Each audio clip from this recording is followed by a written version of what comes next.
Okay, so here is a reiteration of some of the points that we covered the last time we spoke.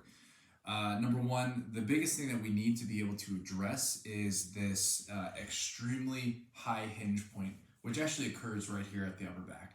And the way that we can actually address that is by simply letting those hips shift backwards just a little bit. And what that does, it allows us to go from a super arched position to a more neutral position without actually having you squeeze your abs actively. And so I want you to think that when you're standing, and even if you're standing on those heels, if you let those hips rock back, it's going to be a little bit easier, but it's going to put more pressure on your back. But if you shift those hips backwards, it allows you to stand up a little bit taller and allows you to take the pressure off your backside.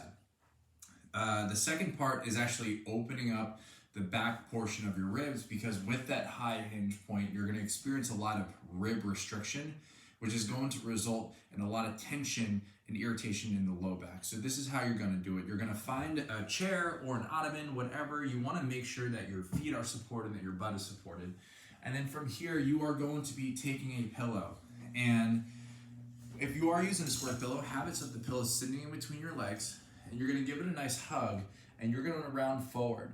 Now, the goal is that you're not rounding forward to the point where you're adding a lot of flexion to the back, because we know that actually causes a fair amount of issues.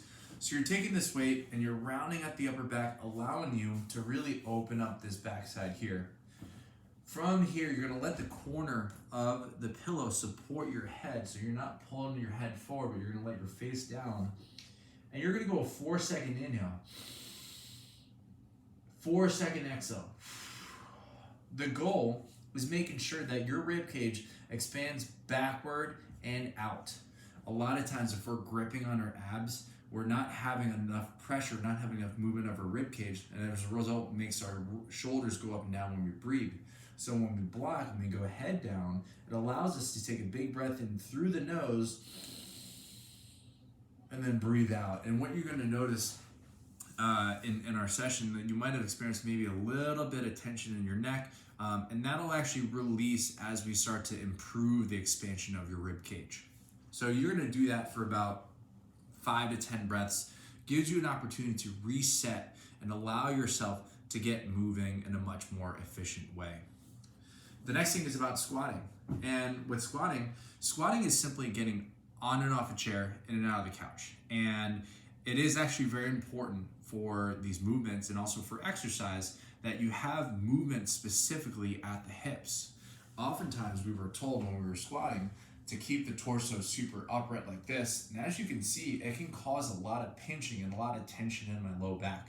So in my email, and I also encourage you, I grant you permission to actually lean forward. It's not lean forward by rounding, lean forward by actually hinging at the hip. So from here, you're gonna go ahead, butt squeeze, ribs down, sit your butt back, let the torso lean forward as you sit back down. As you can tell, my head is actually either right on top of my knees or slightly in front. And that is going to allow you to really maximize movement at your hip, which is going to allow less irritation at the spine. The same thing occurs when we are deadlifting or when we're picking things up from the floor, whether it be your children or anything like that. If we're getting down to the floor, doing something like this is going to put a lot of pressure on our knees, also going to put a lot of pressure on your back. The idea with deadlifts and squats is that we're actually working on our hips. You're looking at butt and hamstrings.